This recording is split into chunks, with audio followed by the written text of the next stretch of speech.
Hello, gamers. It is Cuddlepunk back once again. We got a banger for you today. If you love sad songs, chock full of wrestling references and funny memes, you already know their album from last year, The View Never Changes. Mike from Summerbruise is here. Mike, how you doing today? Hey, I'm doing great. How are you doing? I'm doing good. I'm gonna get straight into it.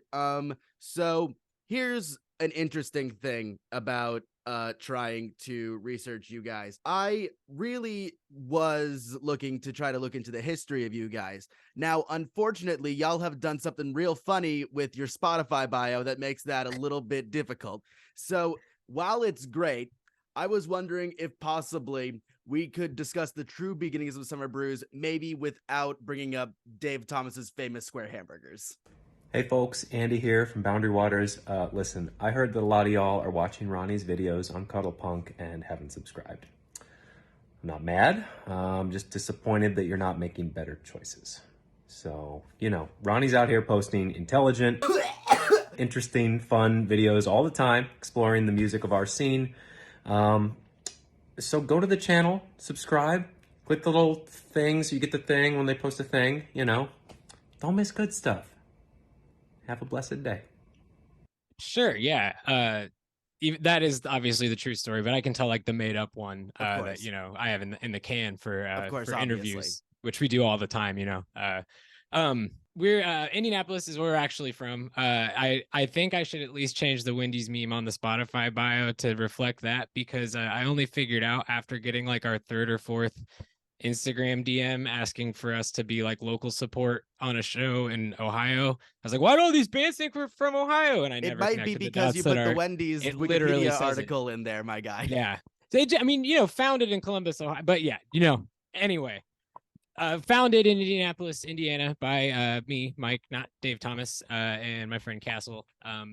But I was like kind of a late bloomer. I didn't play in any bands or anything through like high school and college for the most part, like some like cover stuff fill in like here and there, but like I was mostly just like a retired middle school punk that was just like a reformed normie. And then later on, after I graduated college, I started writing songs on my own and then started Summerbruise with a friend. And 6-ish years later, now I'm in Summerbruise still with some different friends. But Castle's still around. We love him. Right now, so Stanley joined like 4 years ago, 2019. Now, they had been filling in a little bit, and then I was like kind of set on like Summerbruise just being this like vanity project that was only ever going to be me, and then I'd only have like fill-ins and like hired guns, but Stanley just like made it so different. Like it just felt like their band in a way that I couldn't like. I'd be such a dick for like keeping it that way, and they've been like officially in the band for 3-4 years now, and they're the best. That's awesome. Sorry, No, you're good. That That's what seems this this is for. boring. That was It's boring. not. That's literally the question I asked you, my guy. All right. You are supplying an answer to a direct question. This is not boring. You're gonna be fine. Okay. We can all calm down. Hey, want to let's both of us real quick. Let's both of us take another hit real quick, just to make sure that we're That's both a good idea. calm enough. Steady the nerves. You can buy your pink squeeze bongs nowhere because I put the stickers on myself. That's great. Alrighty. Now, I think the first song that I ended up hearing from you guys that I heard just like you guys came up in my Spotify recommended, it was from Brain Chowder. The hook is one of my favorite things ever. I'm just not Thank in the you. mood, which I hardly ever say, so you know I really mean it if I do. I don't know if I'll make it to the show, but I let you know if I do. I don't know if I'm in the mood. For me personally, this really hit because there is always this battle for me going on inside about I am exhausted from work, but there is also a show that my friends are doing that I very much want to support. Does that come up for you? And how do you have you found a way to balance that in any way? Yeah, a lot, and it's tough like having all these friends in bands, and as I'm sure like having all these friends that wrestle, and like you would only get to see at a show that you would have to like get off your ass and go to when it's like the only night you wouldn't have had to do anything that week, and like making those like social and or personal sacrifices, and then like and what the song like ended up being about is like having this like trying to be kind to yourself in the way of like if I don't feel like doing it, like I don't have to, like why do I put all this pressure on myself? Like, you know, today, like I'm not up for it, and I owe it to myself to just take it easy today. But then like how many fucking days in a row can you do that where you're really looking out for your best interest and not just like taking the path of least resistance and making excuses to do nothing ever? Absolutely. I feel like that same thing kind of comes up, that same like feeling of like wanting to do good for yourself and hold yourself accountable while also wanting to do good for others, and just like trying to balance those like breaks while also holding yourself accountable. It's also something that came up a lot in Stop the World, I Want to Goof Off. Like this seems like a very big like part of your musical identity or your lyric writing identity at this point. Yeah, I definitely say so. It's one of my biggest complexes, I guess, and that's something I write about a lot. Hell yeah. My absolute favorite song of yours is With Friends Like These. That song is Thank you. giving like a metric fuck ton of Going to Bed Soon by Modern Baseball energy. Just that like one, like those few assholes in the scene who kind of only are there for themselves and to validate themselves. What is it about DIY that you think attracts that kind of person? Damn, that's a great question. I maybe hmm, I guess the appeal of like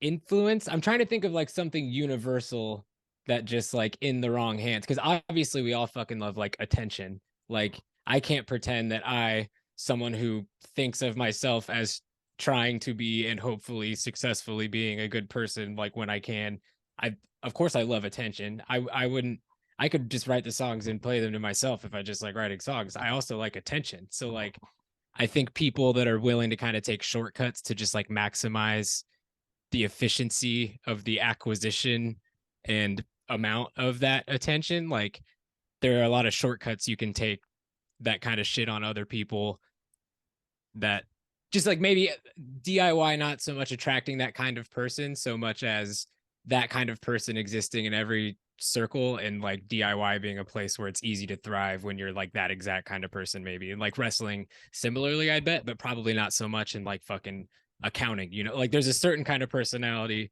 that can get you ahead in certain spaces, and I think DIY is one of them. Totally. We keep just coming to wrestling. Like your songs are like full of wrestling references. Like in Brain Chowder, when you've got like the first line is about a frog splash, or like you've got Kayfabing the Boys is like the first song on the new album. I imagine that your like era of wrestling, because I came into wrestling pretty late. I didn't start watching until like late 2020. Just based on your references, I'm feeling like you're probably grew up in like Ruthless Aggression era style of thing, just based on the like Eddie Guerrero frog splash and everything like that. It always seems like DIY punk and wrestling are connected in some way. Is it just like a punks wanting to be a superhero type of thing, or what do you think that comes from? I think there's like, I talk about this so much. You've like unplugged the well of my like DIY and wrestling are the same like rant Thank I'm you always for going on. saying it. I've been But saying it for a year now and no one believes me. yeah, like the cross section of interest is like, it makes sense that people who are into like the overlap of like this style, these styles plural of music and wrestling, like that makes sense on the surface level. And then I think like just the overlap of like the ethos is so similar, where like I just saw this great thread from, I don't, some producer, someone who works backstage at, I want to say AEW, and I don't remember who, but like an old veteran who's like a producer now, who posted this big long Twitter thread of like, this is like actual advice if you're like really trying to get like booked on big shows, like if you want to like make it. And like his is just like being really really nice to everybody all the time, and just like knowing that every like failure to do the right thing will catch up to you eventually, and like the best path forward is just like being around and being good at what you're doing and trying to get better at it, and then just being like nice and everybody liking you and wanting to see you succeed, because then all these people who want to see you succeed have the combined influence to make it happen, and then it happens. And like that's, I feel like at least the right way, as opposed to like, you know, the shortcuts and the politicking and stuff in both fields or industries, but just like the right way to do it, I think is the same for wrestling and for DIY. And I think like the people who are kind of on that path magnetize toward each other, and you get these like really, really strong communities of like generally pretty good people with just tons of shitty outliers. I feel like if you had to like put like take ECW One Night Stand 2006, Cena versus Rob Van Dam. I feel like if you had to put the Chicago scene as like bands as like, and I'm talking like the full way down, not just what's going on right now. I feel like a really good comparison would be Fall Out Boy as Cena and then Rise Against as Rob Van Dam, because they're both like equally nice people. I feel like just one of them is a bit like more like the total package that everybody's looking for. Yeah. That's a great analogy. As someone who would consider Fall Out Boy and John Cena respectively among my favorite bands and wrestlers. Absolutely. Respectively. I have such a weird relationship with Cena because I knew him so much more as an actor first, but also he's from Massachusetts and no one's from Massachusetts. Yeah. Are you from Massachusetts then? I take it. I grew up in real Kennedy ass Massachusetts. It was not fun.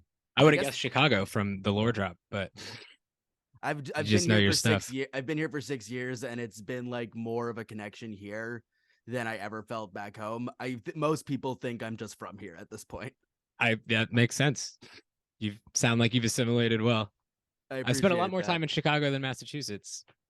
That's the correct thing to do. From what I've heard, Mass is like really, and just Boston in general is like really hard to like tour in if you're not a hardcore band. I could see that. Yeah, we're all a bunch of dicks out there. Thank you so much for doing this, man. This has been awesome. Thanks for having me. I've had a blast. Where can people find you guys? Summerbruise 69 on anything that has usernames. That's our username on it. If you guys like this video, make sure to leave a like, comment who you want to see me interview next. Make sure to hit subscribe and hit the bell to be notified when I make new videos. Mike, thank you so much for doing this. This has been awesome. I've had so much fun doing this with you. This has been great. Hell yeah. Thank you, Ronnie. That was a blast. I really appreciate you having me. Like and subscribe, everybody. Gamers. Appreciate you, man. Appreciate you.